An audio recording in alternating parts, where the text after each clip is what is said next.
Hello, everybody. Welcome to the NUFC Weekly Podcast. My name is Will Dixon. This is your home for a weekly roundup of all things Newcastle United.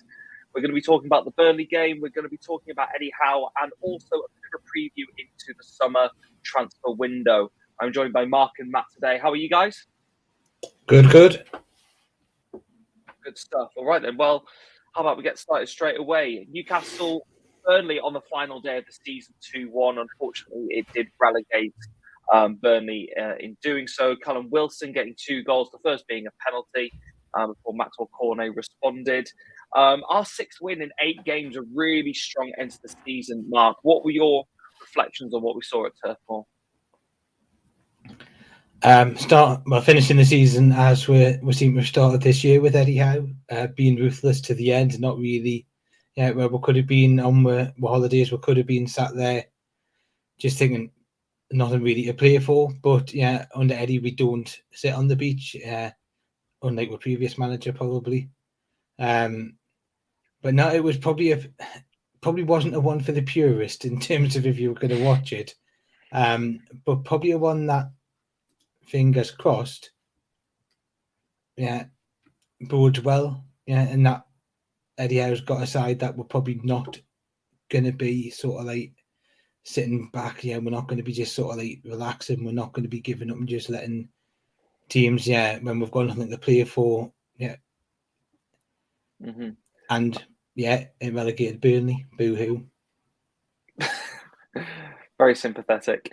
I mean, Matt, it was, as I said, our 6th win in 8 games, the only 2 defeats being Liverpool and City. I mean, the form and the performances we've seen towards the end of the season, particularly in the second half as a whole anyway, how promising is that going forward, even before we talk about who might be coming in the summer? It's just incredible. I'm not really used to this, to be honest. You know, seeing the end of the season ending on a high like that, it just feels like the past 14 years under Ashley, I don't think we've ended as high as, on a high, just like that. To go as throughout the season when he joined, I think we went like 9 games unbeaten. You just thought he couldn't get any better. And then even on the last day of the season, obviously we played Burnley, and it was great. It was great having that feeling of ending the season knowing that we've got a big, bright future to look forward to. And on the day, Callum Wilson obviously brought that bit of extra quality. I mean, Chris Wood's been great since he came in. But, his 2 goals on the day, you can always see when he's fully fit and he's going, he always brings that little bit extra, and it was shown, because I thought the second half we struggled a little. But, we got the win, which is all that matters, really. So. Yeah, Matt, they're looking very difficult to beat at the minute, aren't they? Oh yeah, for sure. Yeah, even when we're not having great spells, it doesn't really look like we're going to concede, which is, I can't really say the same under previous managers, but it was shown. The second half against Burnley, we really dug deep. You can see Burnley were pushing for the equaliser, but Howe really has gone away since he left Bournemouth. He's worked on his defensive structuring, and you can see now, even when we're not playing great, he has us at the back very solid. So. Yeah. I mean, Mark, looking at the table and how we finished, Newcastle finished in 11th place, 49 points. They were 2 points off Wolves in 10th, who were at 1 point chasing a Champions League place, and 7 points off West Ham in 7th, qualifying for the Europa Conference League. I mean, would you have believed it if I told you that at Christmas, that's where we would finish the season?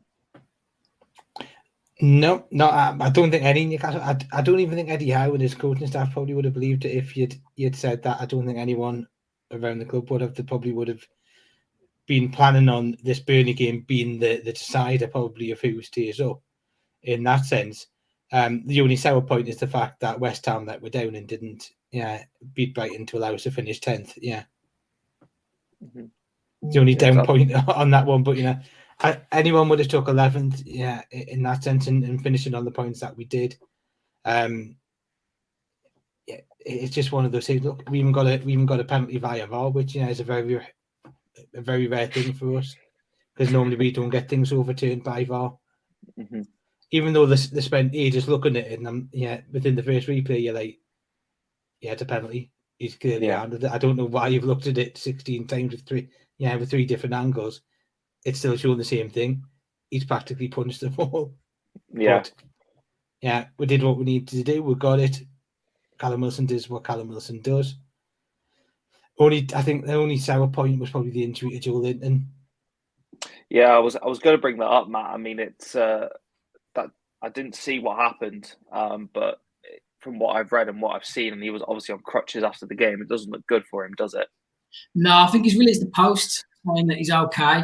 I'm not quite sure what happened either, but it's just typical, really. It's just his luck. He's been playing so well this season, and everyone's so happy for him.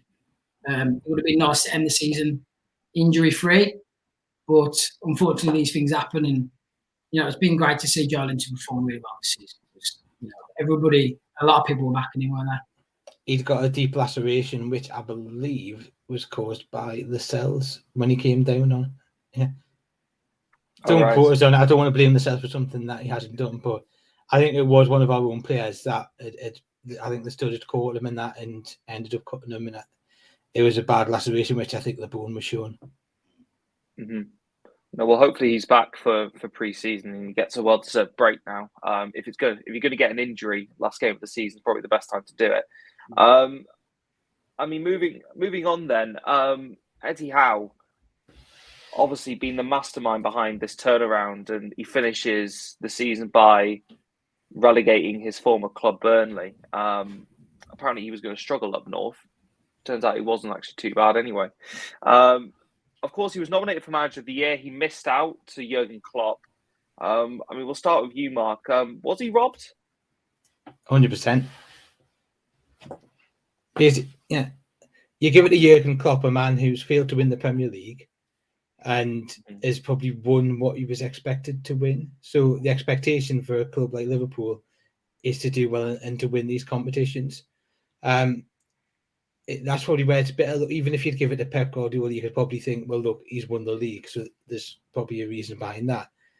But you then also look at the fact that there's others. Does David Moyes not deserve it for what he's done with West Ham? Does Thomas Frank not deserve it for what he'd done with Brentford? You look at that, but you also look at the fact that look at where Eddie Howe started from. He started from a position where he had to come in, fix what had happened with Bruce, which is basically nothing because he never had the players in for training. He had to fix that. He had to get the fitness up. He had to do all of that. We didn't win with first 14 games. And yet we've defied the history books and stayed up comfortably. Like you said, to finish 7 points off 7th after the start that we've had and the run that we're on. If you look at it, I think we're in the top 4 if you look at the stats from when since Eddie Howe's been in there. So you look at that and thinking, this is a guy who's took a side that was relegation favourites in the form table to be in the since he's arrived to be in the top 4. So we would have been qualifying for Europe. I think that's deserving of some level of recognition, and it just annoys that it seems to be the same old people as either Pep or Klopp that seems to get it because they're like the two favourites, as it were. I mean, Matt, I love Jurgen Klopp. I love Pep, and I think City and Liverpool. They've we don't have to say how brilliant they are. We know how good they are, but is it a little bit skewed to look at the top 2 in comparison to those that have maybe overachieved with what was expected of them? Yeah, I do feel like it's sort of an easy pick, isn't it? If you go towards the teams who always win the trophies and they always finish at the top of the table. I get that, and obviously Klopp and Guardiola continuously do good jobs. But as a Newcastle fan, we've got to protect our own, and the fact that he's come in and sort of rewriting history, he's come in and he took a stagnated team from who looked like they were dead and gone, and took us. His main objective was obviously to stay up, and he's done that. And he's gone past that, and he's finished mid-table. I mean, how many managers would you have imagined who could come in and do the job that Eddie Howe's done? You probably wouldn't have thought many off the top of your head. Obviously, like the Brentford manager, like Mark just said, all done a great job. But I do feel like the position we were in, I do feel like Howe has done a better job of the majority of the managers in everybody in the Premier League. Personally, I'm just looking at the top 6 now, basically, of the season. We finished 3rd, behind Man City and Liverpool. Now, look at the players he improved when he come in. Joelinton, John Joe Shelby, he improved when he come in. Ryan Fraser, he's a completely different player. Fabian Shaw, he looked like he was off. Apparently his bags were packed. You've got Emil Kraft at right back. He's basically like Krafu. You've got Sean Longstaff. He's just on, and you've got possibly Miggy as well. Like Miggy, some people are a bit split opinions on him, but the past 5, 6, 7 games, including Jack Grealish. Yeah, something to talk about. Yeah, so that. That's done a great You also job. look at Joe Willock, because he's sort of seen an upturn in his form, and he was keeping Bruno out at that point. Yeah, absolutely. So it's that speaks for itself, to be honest. And to go 9 games unbeaten in the well, I'm not sure if it was in the league, but 9 games unbeaten, it just shows credit where's credit's due, and I feel like Eddie Howe should have. And I feel like he's went on 3 sort of like winning runs. He did the 9-game unbeaten. We then had like that 3 or 4 game loss, and then did I think 4 games on the trot. Then lost the 2 against the big 2, and then came back and then beat Arsenal and Burnley. So we've never like been on a consistent, like a really bad losing run. We've maybe lost 4 on the run, but then we've bounced back and won. Yeah, so we've had like a winning run to back the losing run. So it's as if like he knows, that it can be tough, but we can get out of it and we'll get back and we'll improve and we'll do where we need to go. Like I said, for me, the Burnley game was just the end of the season. It's a write-off. There's nothing on there. You look at the performance that he got out with that side against Arsenal, and you think, we've done something that probably wasn't expected, because we've had a really bad record against the big sides. That was nailed on. Yeah, probably one of the best performances that we've seen. My only frustration is that the season's ended. Yeah, tell that as well. But he's coming after 14 years of underinvestment, and yes, he's had a bit of investment in January. We can't forget that, but so does the majority of the teams in the Premier League. He's came in and just absolutely transformed the club. To be honest, the team, the club, and that itself, for me, he deserves it, in my opinion. Yeah, I think I saw something the other day, which was that Newcastle's squad is actually still not in the top 10 most valuable squads, sort of on market value still. It's kind of hard to imagine what more Eddie Howe could have achieved. And I look back at some of the results at the start of the season. If they'd gone our way, we actually could have been challenging for Europe after all that. It's kind of amazing. But it's a peculiar one. I think he deserved to win it personally. But anyway, we'll have to maybe next year, Eddie. Moving on. The Big Six didn't agree though. Maybe. Moving on. Obviously this game, was it a final farewell for a lot of the players? It's apparently there were a few players emotional in the dressing room. Of course, a lot of this squad have been together for a while. It's probably since sort of 2016 Championship era. There's still a large contingent, the likes of Richie, Gale, Hayden, Shelby, Kieran Clark, Jamal Lascelles, Paul Dummett. Is there going to be a big shift out of these players, Matt? Or do you see a lot of them sticking around? I do feel like they've probably got a list of players who will go. I've put a list myself down. I feel who will go will be Dwight Gale, Kieran Clark, Fernandez. Isaac Hayden looked like on his post that he may be off. Obviously, Matt Ritchie brought on for the last couple of minutes against Burnley. Jeff Hendrick, he's already out the door. Manquillo, unfortunately, I do feel like Manquillo's he's done quite well the past 12 months. But if we do want to get better, we do need to improve and be a bit ruthless. Matty Longstaff, he could be a championship player. He's been doing well in League Two, but I'm not sure he'll be part of the plans going forward. And Carl Darlow, maybe if we keep getting linked with goalkeepers like Dean Henderson, because obviously we want a goalkeeper who can play out from the back. So, I do feel like there's quite a few farewells. But it's part of the game, isn't it? If you want to improve, then you can't hold on to players for too long. Yeah. Some of these players should have left a couple of years ago, to be honest, if not a year ago. So. Yeah. I mean, Mark, looking at the list, the only player that's sort of technically out of contract now that, as of today, Sean Longstaff has signed a 3-year extension. The only player that's actually technically out of contract, I say technically because he's on loan, is Matt Targett.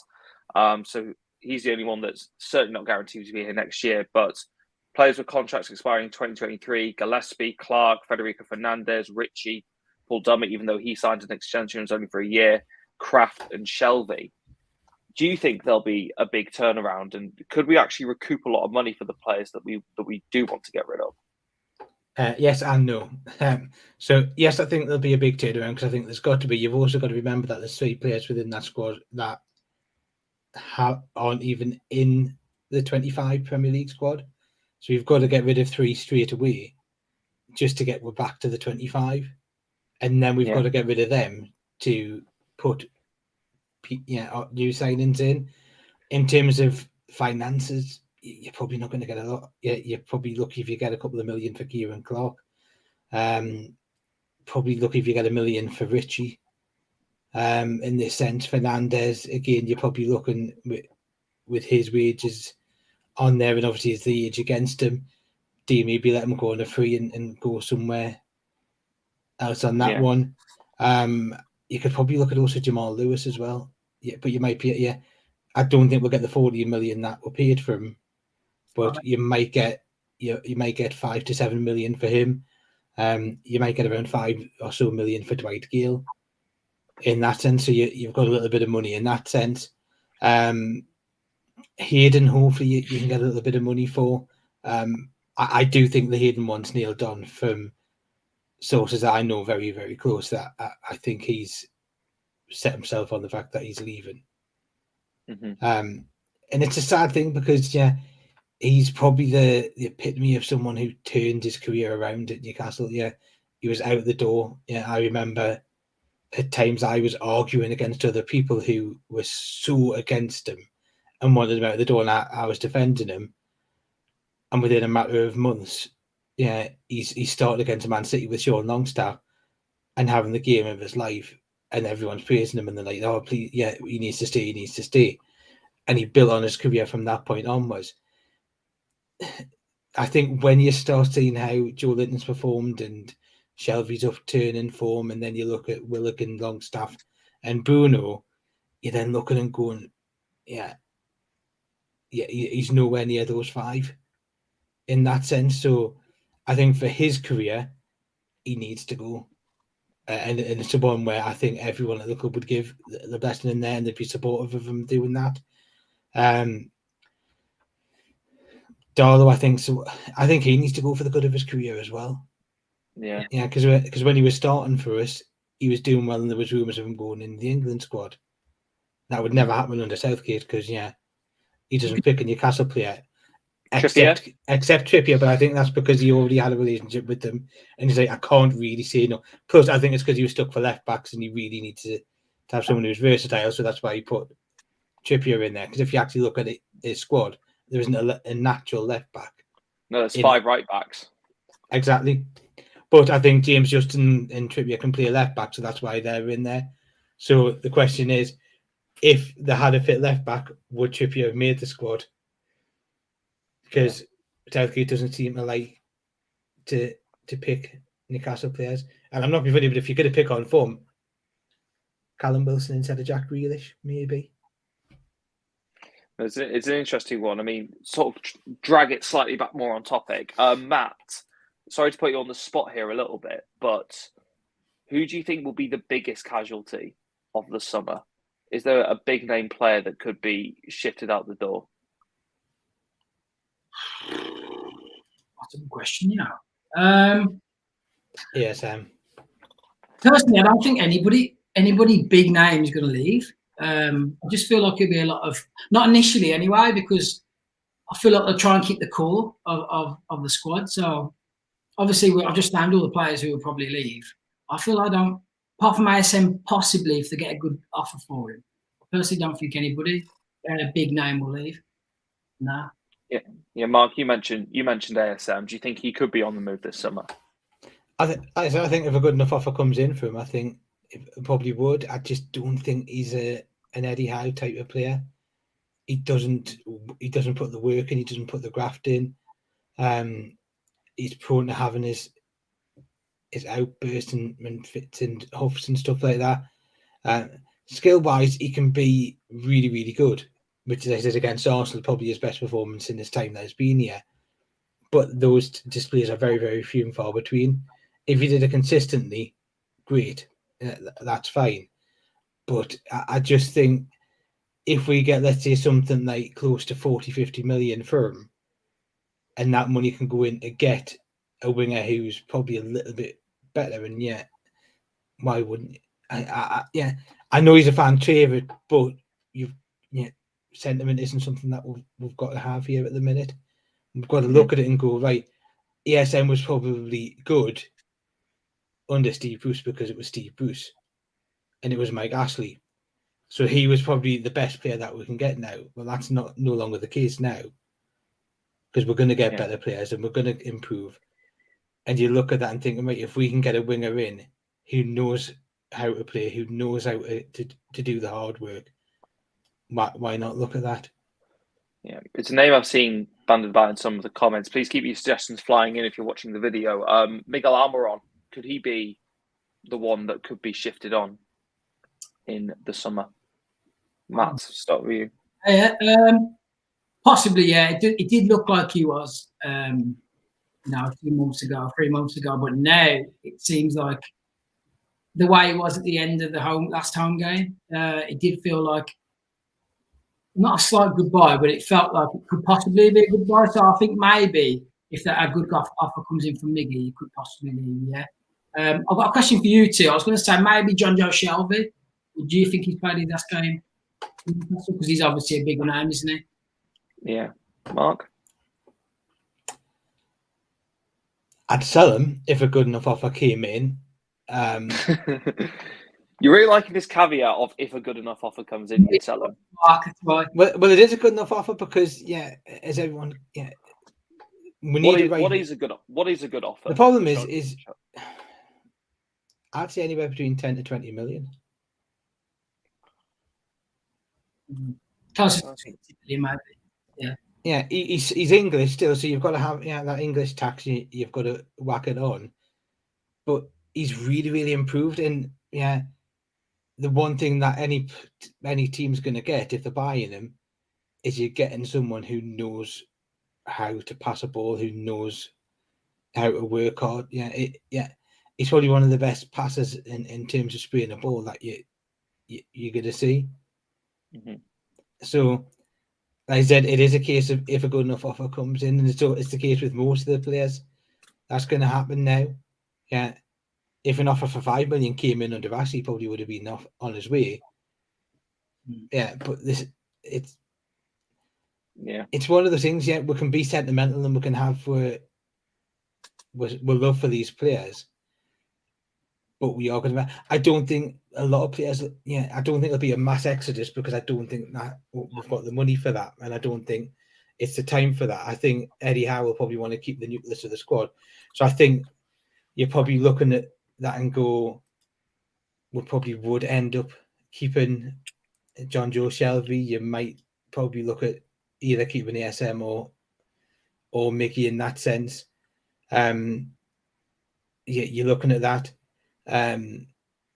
On the question of any players from a relegated side, Maxwell Corney. There's supposedly a very reasonable relegation release clause in there. I think it's about 14 or so. I think it might be 17. Around that, but 17 and a half. Yeah, it's not a lot. 17 million for someone like that. Yeah, get him in. Yeah, he seems like a great player.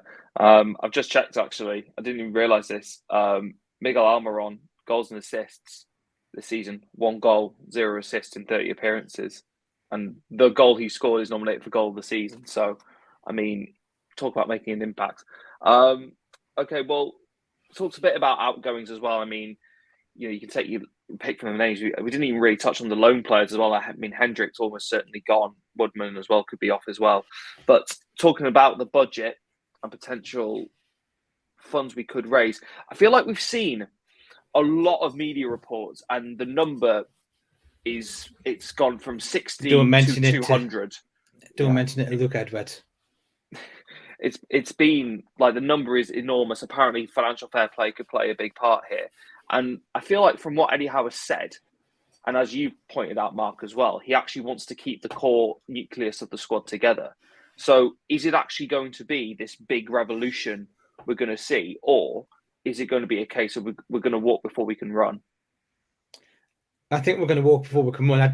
We're not. This is the thing which I think we need to temper expectations here. We're not going to be going for the title or the Champions League or whatever next season. That's not what's going to happen. Yeah, we were close to the top 10 in reality. Yeah, given we're bad form. If we look at the form table, is it bad? Yeah, is it ridiculous enough to say that we could probably aim for like the top 8 under Eddie Howe, given the performances that we've had under this team? You add a couple more to that, and improve. Because I think what you're probably going to see is maybe 3 or 4 players get added of quality. So rather than your bit part players, like bringing in like another Fernandez or Kieran Clark, just someone who's filling a spot. If you bring in, so I think one of them's probably going to be a striker, because I think we need that, because Callum Wilson isn't going to stay fit all season, and Chris Wood, unless he improves, isn't really going to be is the replacement for that. We're probably going to be looking at a left back, whether or not we do go for Matt Target, or whether or not we go for that. Is it Lodi from Atletico? Atletico Madrid, one of Bruno's mates. You're looking at that, and I actually do think we'll probably look at bringing a keeper, and I do have a feeling it'll be Dean Henderson. What I'd love to see with Dean Henderson is to potentially work at like a loan deal with an obligation to buy. So we're bringing the keeper in, but we're not spending like much of the transfer budget for this season, so that we can get the keeper in, but then spend money on, let's say, a left back, a striker, maybe another midfielder and a defender, and work that into it. So let's say if we went and got, let's say, Dean Henderson, Sven Botman, Renan Lodi, and a striker. I mean, even then, if you're looking at the names Newcastle could be linked with, that's still an enormous outlay. If you're thinking Botman would cost up to 30. Nah, I don't think it will. Really? I mean, he's considering this competition from Milan. I think that could raise his price a bit. But the Telegraph are saying that we've been sort of like encouraged to go back in, which would sort of indicate that there's probably a bit of an issue with the Milan deal. Mm-hmm. He's also further into his contract, running down. Yeah, because he hasn't signed a new contract. We went from in January. They probably could do with the money, but didn't necessarily want to take it because they're in the Champions League. Might be a bit different now. Also, I believe Lille are under some level of investigation over the transfer dealing, so that might push it in that sense. So you might find that sort of a deal, we'll maybe able to get through. I'd be surprised if we weren't looking at closer to the 100 million mark. I know there's rumours over 50, but do you not think the club's trying to do what it's been doing all along and playing down the fact that we're not going to be spending as much, because they know fine well that there's going to be this Newcastle tax added onto any payment, any fee that we're going to be given from a club? Yeah, we might. I think we might see a few deals later in the window once prices have been negotiated down. I mean, Matt, bringing you in on this, one thing I did want to ask is, obviously, we've seen the club re-sign Paul Dummett for another year. Sean Longstaff today signed for another 3 years. Fabian Schär's now signed a contract to 2024. Is that a sign that this isn't going to be a mass overhaul? Yeah, I feel like he's going to be clever about it. You've got 2 of those players that are homegrown players, the Newcastle fans, they know the club. Fabian Schär has obviously been one of his regular starters since Eddie Howe come in. So I do feel they're going to be clever. So obviously the players who haven't been playing regularly, like your Matt and stuff, what they'll gradually, obviously they're going to go this summer, which is 5 or 6 players, and they're going to bring in 5 or 6 who are ready starters. So I know we like Matt Target, but Lodi's been linked to us, or Botman, players who he feels like will come straight into the team. Those 5 or 6 players, I do feel like will come in and replace the players who have been on the outside. That's what I feel like they're going to do. I feel like they're going to be a bit more clever about how they spend the money. They're not just going to waste it, are they? They're reported over how much they've got to spend. They're not going to tell anybody how much they've got to spend. It's all on and on. Whenever I see that, I just laugh, because they're not going to go out and say, right, we've got this much to spend. Because Tottenham apparently have just come out and done that. Why would you do that? It doesn't make any sense. They're not going to tell anybody. So don't because they're desperate to keep a manager. Yeah. Makes But contract. the other thing, when you look at the deals for Shaw, Longstaff, and Dummett, on Newcastle just not trying to do what they're doing in terms of protecting assets, why let a player go for free if you could potentially, because you've got Sean Longstaff on a 3-year deal, but let's say he's no near starting, come the end of next season, he's not going to sit around for another season. He'll want to go, but at that point, we can get a fee for him. Mm-hmm. Yeah. Could there be the sentimental issue with Paul Dummett? Yeah, because by the end of next season, he'll have had his 10 years, so he'd be entitled to a testimonial. So, could it just be with that one? It's like, look, we'll send you a contract, but you might not necessarily make the squad, but it just means that you'll get a testimonial at the end of it, with you being a local lad. Yeah, there could be those sort of things in there. Or maybe Eddie Howe seeing something in Paul Dummett that, frankly, I haven't over the last season or two. Now we get that he's not a left back, and he's probably not as good as the centre backs that we've got or potentially could get. Yeah, obviously we get that Dummett's not, he's not going to be a starter in the future. He's obviously going to be a squad player, but I don't necessarily. You don't know what goes on behind closed doors. I'm not necessarily against it. Why not? We can keep him on for another year. That's just another year to get rid of other players. Keep him in, because obviously obviously we're not going to keep him just because he's a local lad, but sometimes it does help while you're bridging the gap of trying to then compete, because you need a good changing room and good dressing room. You see what he's like. I see him commenting on the players' posts on social media, and he obviously seems to be a big character in the changing room. So Eddie Howe will know what he's doing. He'll keep these top of players around just to keep the morale high, won't he? Personally, yeah. But I think both Eddie Howe and the owners have earned that level of trust from the fan base to believe that we know what they're doing, because the January transfer window was probably an unrivaled success in terms of who were voting in Trippier, Burn, Target, Ramirez, Wood to an extent. So very rare do you really hit with all five. You're probably seeing at least 4 of them have really hit it. Probably with Chris Wood, he's probably done a job that he was asked to do by Eddie Howe. So they've earned the trust for me in this summer window to be able to get the job right, because they proved in the January that they can do it. Yeah, I mean, Matt, how different is this squad going to look come August? Do you think we're looking closer to 3 or 4 big names, or maybe players that you sign for 30, 40 million, as opposed to 20 players signed for $1 million each? Now, I do feel like they'll probably bring in 5 or 6. Probably half of those will probably be 30, 40 million. There'll probably be a couple of clever deals. Like I just said, I don't think they'll change it around too much. He'll be clever. He'll bring in players who he feels like can go straight into the starting 11. He'll pick obviously the weaker parts of the starting 11 and try and tweak it and be clever with the way they spend the money. But they won't change it around too much. But you're estimating that they're going to bring in half of this. No, half the team, but that's not really changing it around too much, because you've got a whole squad, haven't you? So everybody. I was changing half the team is quite a big change, to be fair. The whole squad, then rephrasing it. The whole squad. They obviously bringing in players who can come off the bench and do their bit, because you'll see like Joe Willock, and if Shelby stays, like if Joe Willock or new centre mid, they'll obviously do rotation in the cup games, in games where you might have like 3 games in the space of 2 weeks. You might have another player come in and fill in. So it'll bring in healthy competition, I think. Not 6 straight in and 6 out. No, I didn't mean that, but you know what I'm trying to say. I was going to say, for in January, you pretty much changed the first team in 2 transfer windows if you bring in another 5 or 6.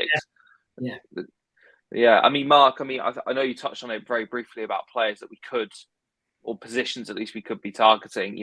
Where do you think we're going to see this money spent? What's the priority here for Newcastle? Left back, I would say, because do you think Target? The sentimental aspect of it, me would say, I'd be okay with Target, but is he really going to accept signing for us to maybe be a stopgap and then in a season maybe get replaced? That's the other thing where you look at with him. He might want to stay, but you're then looking at it and go, he might know that he's just a stopgap and that he's not going to be here in a couple of seasons. And he's like, "What? Yeah, he needs to look after his role in that aspect of it." We are going to need a striker because Dwight Gale's going to go. I think you'll probably see Chris Wood drop down to the Dwight Gale role, she will put it, in the squad on the bench, but doesn't really play much. So I think we need that because, basically, Callum Wilson ain't going to stay fit for the whole season. I still think we need a keeper. I know Dubravka does well, but I just think we need to look at bringing another keeper in. But also, if you can bring another keeper in who's going to really push Dubravka, then you might see Dubravka's performance to step up as well, because he probably feels comfortable at the minute, because whilst he's in, he knows that Darlow's not going to replace him. But if you bring someone like a Dean Henderson in, he knows that he's got to step up, because if he doesn't perform, Dean Henderson will be in the squad. So there's that level there. It's increasing the competition, which I think is why you're seeing the performances step up in the midfield. Why you're seeing Joe Willock and Joe Linton and Shelby, because they knew that Bruno could come in and replace them. So it's those things when you can see those players. It's probably why Kraft stepped up, because he knew that Trippier was there as competition for him. Why you've seen Shaw step up, because he knew that Lascelles could come in. It's all those things. There's now competition for places in that, and you look at that. You're probably also then looking at another one, but Hugo Ekitike. Now he's the one that can come into the squad, but isn't going to take up a space because of his age. Mm-hmm. So that's a one in there. There we can, if we can get that done, he can maybe fill in like a role as well there. So it's going to be interesting. But I think we're probably looking at striker, left back, and keeper. And then if we can get those sorted, we may look at an area like maybe another centre back or a midfielder. But I would say out of it, I think the midfielder is probably the one not really to worry about as much, because if we started with the same five that we've got now in the midfield, I'd be happy. Yeah, Matt, wrapping up to you, what are your priority positions for Newcastle in the summer? Where do you think we need to go? Where do you think we need to be looking at? So I'd probably say a left back. If not Target, then I watched Lowry a few times this season. He just looks like a good player. He looks like a player be suited to Eddie Howe and want to play.